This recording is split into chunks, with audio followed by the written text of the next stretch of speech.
In this video, we'll explore 5 key signs of a foolish person, as seen through the lens of ancient Stoic wisdom. These traits don't just hold people back. They prevent them from living a virtuous and fulfilling life. Stay tuned to learn how to recognize and avoid these pitfalls, and don't forget to subscribe for more thought-provoking content. Number 1. They reject new ideas without trying them. It's frustrating, isn't it? You come up with a fresh, innovative idea, something that could make things better, more efficient, or more exciting. And yet, before you even finish explaining it, they shoot it down. No consideration, no discussion, just a quick dismissive, "That won't work," or "We've always done it this way." But why? Why do people reject new ideas without even giving them a chance? Today, we're diving deep into the psychology behind this resistance and how we can overcome it. Humans are creatures of habit. The brain prefers familiar patterns because they require less effort to process. Change, on the other hand, demands energy, effort, and most of all, uncertainty. And uncertainty? Well, that's uncomfortable. It triggers the brain's natural defense mechanisms, making people instinctively wary of anything that disrupts the status quo. This is why new ideas often face immediate resistance, not because they lack value, but because they introduce uncertainty, and uncertainty feels like a risk. There's also the fear of failure. People don't just reject new ideas because they're stubborn. Sometimes, they're afraid of what happens if the idea doesn't work. What if it wastes time, resources, or even damages their reputation? Many workplaces and social environments punish failure rather than treating it as a learning experience, so it's no wonder people instinctively play it safe. It's easier to stick with what's known and avoid the embarrassment of being wrong. Then there's ego. Whether we like it or not, people can be resistant to new ideas simply because they didn't come up with them. It's human nature to feel a sense of ownership over what we already believe. When someone proposes something different, it can feel like a challenge, an attack on their expertise or authority. Instead of embracing the idea, they reject it to maintain their sense of control. Another big factor is the sunk cost fallacy. If people have invested years, money, or effort into a certain way of doing things, they don't want to believe that there might be a better alternative. Admitting that a new idea is superior means acknowledging that all the time spent on the old method may have been wasted. That's a tough pill to swallow. So instead, they reject the new idea, not because it's bad, but because accepting it means confronting an uncomfortable truth. But here's the thing. History is filled with examples of great ideas that were initially dismissed. When the Wright brothers set out to build a flying machine, people laughed at them. When the telephone was invented, many thought it was pointless because they already had telegrams. Even the internet was once seen as a passing fad.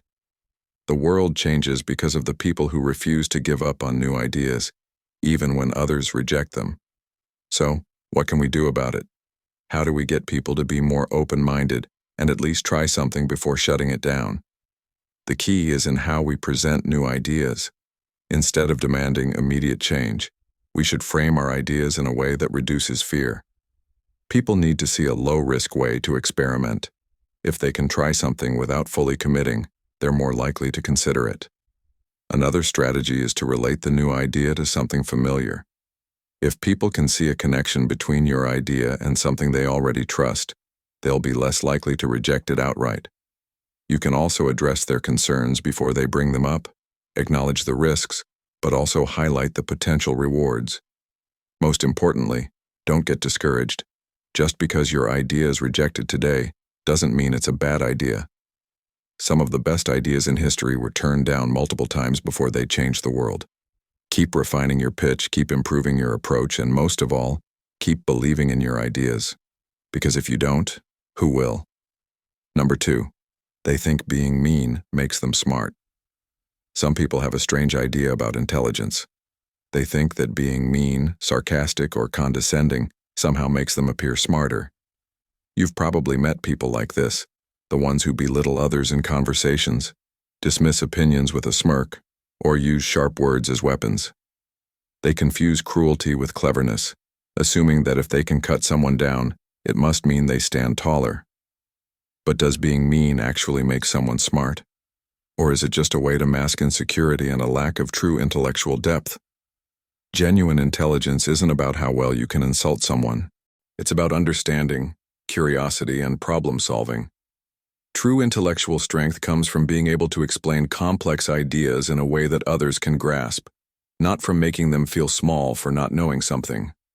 When people use their wit to put others down, what they're really doing is showing their own insecurity. Instead of engaging in meaningful discussion, they rely on hostility as a crutch, hoping that their aggression will be mistaken for intelligence. Think about the most respected intellectuals throughout history: scientists, philosophers, and leaders who changed the world. Were they known for being cruel? Number.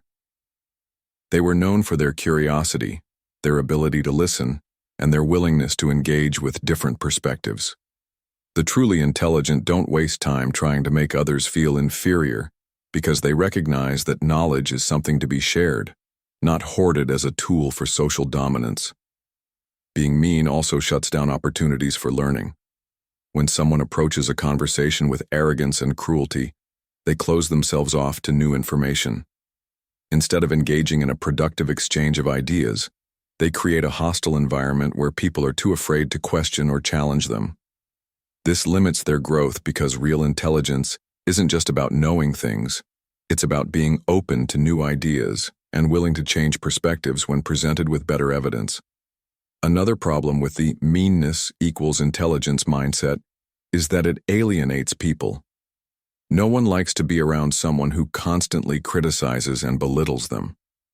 Intelligence should be something that brings people together, that sparks curiosity and discussion. But when someone uses their intellect as a weapon rather than a tool for connection, they drive people away. Over time, their reputation shifts from smart to unbearable. Unfortunately, the internet has only amplified this problem. Social media and comment sections are filled with people who equate rudeness with intelligence. They believe that if they can be the most cutting, the most sarcastic, the most dismissive, then they must be the smartest person in the room. But that's not intelligence. That's just performative cruelty. The loudest voice isn't always the wisest, and the person who wins an argument by being the meanest isn't necessarily the most knowledgeable. So, what actually makes someone intelligent?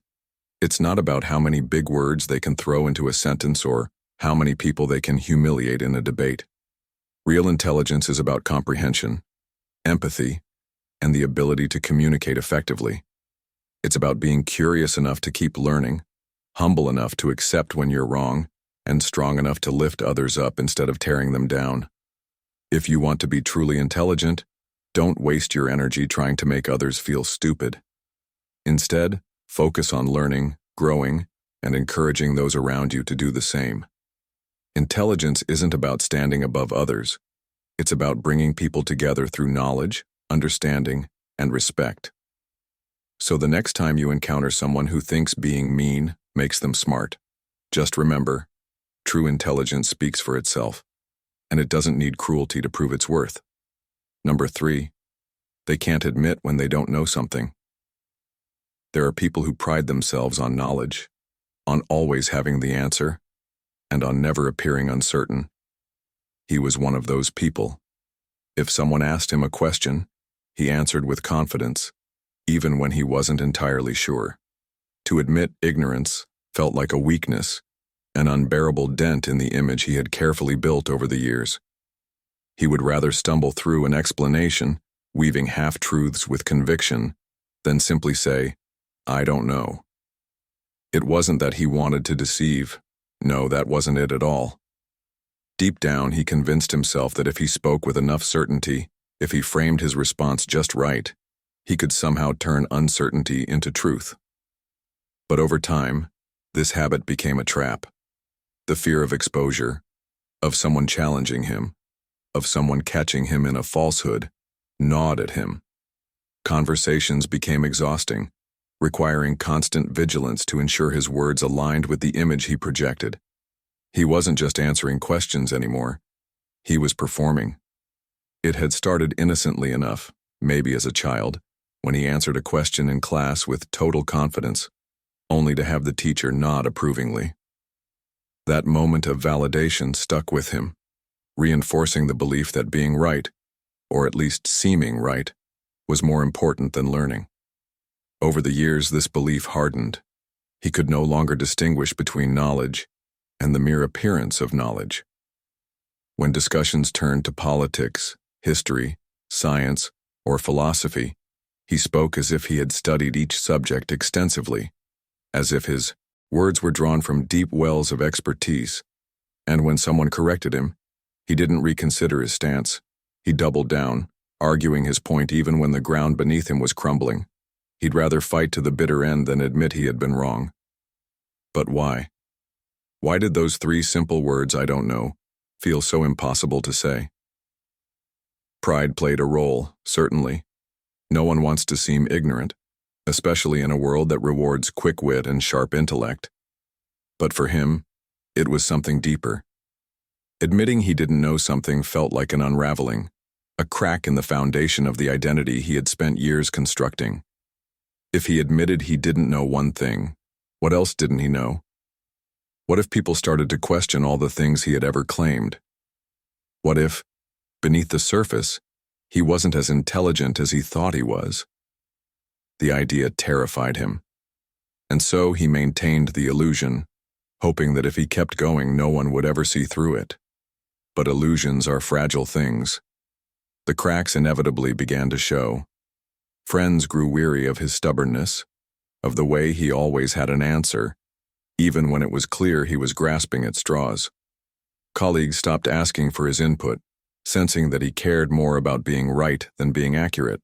The worst part was that he could feel himself becoming isolated, not because others had abandoned him, but because he had trapped himself behind the walls of his own pride. He started to wonder, what would actually happen if he admitted he didn't know something? Would the world fall apart? Would people turn away from him? Or was it possible, just possible, that admitting ignorance could be freeing? The moment of reckoning came unexpectedly. A friend asked him a question about a topic he only vaguely understood. The familiar instinct kicked in. Craft an answer, sound confident, make it believable. But this time, something stopped him. He hesitated. The words hovered on his lips, but instead of fabricating another answer, he took a breath and said, "You know what? I don't know." The silence that followed was deafening, at least to him. But to his surprise, his friend simply nodded. "I don't know either," they admitted. "Maybe we should look it up." And just like that, the world kept turning. Nothing crumbled. No one ridiculed him. Instead, for the first time in years, he felt something unexpected. Relief. That small moment became a turning point. It wasn't easy, of course. Years of habit don't disappear overnight. There were still moments when the urge to pretend he knew something crept back in, when his pride tried to drag him into old patterns.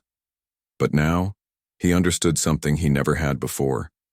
Knowledge isn't about having all the answers. It's about curiosity, about the willingness to learn, about the courage to say, "I don't know," and mean it. And in the end, that was far more powerful than any illusion of certainty. Number 4, they always have to win an argument. It starts the same way every time. A simple discussion, a passing comment, a casual debate over the most trivial of topics. Perhaps it's about which movie was the best of the decade, the correct way to prepare a particular dish, or even something as mundane as the fastest route across town. But no matter the subject, one thing remains constant. They always have to win the argument. It is not enough for them to present their point. They must dominate the conversation, leaving no room for dissent. Their words come sharp and deliberate, cutting through any opposition with an air of unwavering certainty. At first, it might seem harmless, even engaging. A lively discussion is often enjoyable, after all. But soon the pattern becomes evident. Every conversation becomes a battleground, every exchange a contest. They cannot simply discuss or listen, they must prove. And in proving, they must emerge victorious. The tone shifts from conversational to confrontational, their posture stiffening, their voice carrying an unmistakable edge. The need to be right overrides all else: facts, logic, and even relationships. To them, conceding a point is akin to admitting weakness, and weakness is unacceptable. If challenged with evidence contrary to their claims, they will twist logic, cherry-pick facts, or deflect entirely. If the topic veers into subjective territory, they will argue with such force and confidence that it feels impossible to disagree without igniting conflict. Their persistence is relentless, their determination unwavering. Even when they are wrong, demonstrably, undeniably wrong, they refuse to yield. Instead, they shift goalposts, redefine terms, or simply talk over the opposition until sheer exhaustion forces the other party to surrender. It's not that they lack intelligence; on the contrary, they often possess a sharp mind and a deep well of knowledge. But knowledge alone is not enough. It must be wielded as a weapon, used to assert dominance rather than to enlighten or inform. They are not satisfied with mutual understanding. They seek absolute validation. Any disagreement is perceived as a challenge to their authority, an affront to their intellect. And so, they argue, not to communicate, but to conquer. Conversations with them become draining, a test of endurance rather than an exchange of ideas. Friends, family, and colleagues learn to tread carefully, to pick their battles wisely, or to avoid certain topics altogether. Over time, discussions become one-sided, a stage upon which they perform while others merely nod along. The illusion of discourse remains, but true dialogue is lost. People may humor them, agree out of convenience, or disengage entirely, but none of it matters. They will walk away believing they have won, oblivious to the frustration and resentment they leave in their wake. But what drives this relentless need to win? Perhaps it is insecurity, masked by bravado and intellectual posturing. Perhaps it is the fear of being perceived as lesser, of losing control. Maybe it is an ingrained habit, a learned behavior from years of validation through argumentation. Whatever the cause, the result is the same: an endless pursuit of verbal victories at the cost of genuine connection. Yet victory in every argument is a hollow triumph. What is gained in the battle of words is often lost in the realm of relationships. The more they insist on being right, the more they push people away. The need to win blinds them to what truly matters, not proving a point but understanding others, not defeating an opponent but fostering respect. Until they recognize this, their victories will be fleeting, their arguments unending, and their world ever shrinking into an echo chamber of self-assured certainty. Number 5. They think they're the main character of every story. They walk into the room like they own it, every step measured, every glance calculated for maximum impact. The world to them is a stage, and they are the protagonist, the star, the one with the most compelling arc, the grandest destiny, the most tragic struggles, and the most glorious triumphs. The others? They are mere supporting characters, extras who populate the background, their own narratives fading into irrelevance next to the brilliance of the one at center stage. And so, they speak as if every word carries weight, as if every sentence is a soliloquy worth remembering. When they laugh, it is not just laughter, but a carefully curated expression of mirth, meant to evoke admiration, perhaps even envy. When they suffer, it is a tragedy of Shakespearean proportions, deep, profound, and deserving of an audience's tears. In their mind, the universe conspires around them, every event meticulously crafted for their personal journey. A kind word from a stranger is not just kindness, it is fate nudging them forward. A setback is not just an inconvenience, it is a trial, a test of their resilience. Every interaction is a scene in their ever-expanding narrative. They do not simply experience love, they embody the grandest love stories ever told. When they fall for someone, it is epic, the kind of love that defies time and reason, as if they and their beloved are fated to meet across lifetimes. And if heartbreak comes, it is devastating, worthy of poetic lamentations and melancholic stares out of rain-speckled windows. Theirs is a heart that feels more deeply than others, they believe. Others move on too quickly, love too lightly, but not them. Their pain is meant to be felt, to be remembered, to be written into the script of their existence. Even their friendships are curated as though they belong to a coming-of-age film, complete with laughter in neon-lit diners and tearful reconciliations beneath street lamps. If a friend disappoints them, it is not just human error. It is betrayal, an affront to the sanctity of their storyline. Those who choose to leave their orbit must not have understood their role in the narrative. And those who remain, they are the lucky ones, the ones who get to bask in the glow of the protagonist's light. Every moment is an opportunity for a grand revelation, a character-defining shift. They are always waiting for the breakthrough, the climax where everything finally makes sense, where the music swells, and they emerge victorious, forever changed. And if it does not come, then it is merely the slow burn of a longer arc, the steady build-up to an inevitable crescendo. Yet, for all their certainty, for all their conviction that they are the center of the story, there is something unsettling about their reality. Sometimes, in the rare moments of stillness, a question lingers at the edges of their mind. What if they are not the main character? What if the world does not, in fact, revolve around them? What if they are merely another name in the credits, another passerby in someone else's grand adventure? But they push the thought aside. It is easier to believe the alternative. It is easier to hold on to the illusion that every moment, every hardship, every triumph is part of a story written just for them. Because without that, what are they left with? Just another person in a sea of lives, each equally rich, equally complex, equally important.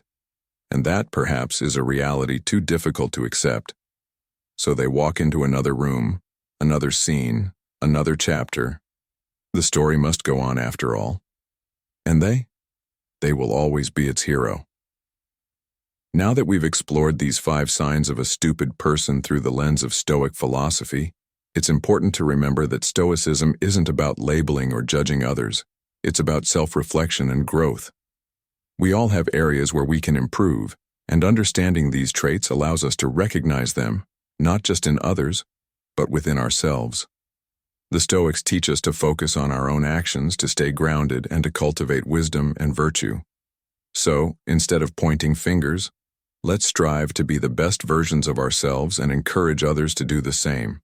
If you found this video insightful, don't forget to hit that like button, subscribe for more Stoic wisdom, and share your thoughts in the comments below. Until next time, keep reflecting, keep improving, and remember, the path to wisdom starts with self-awareness.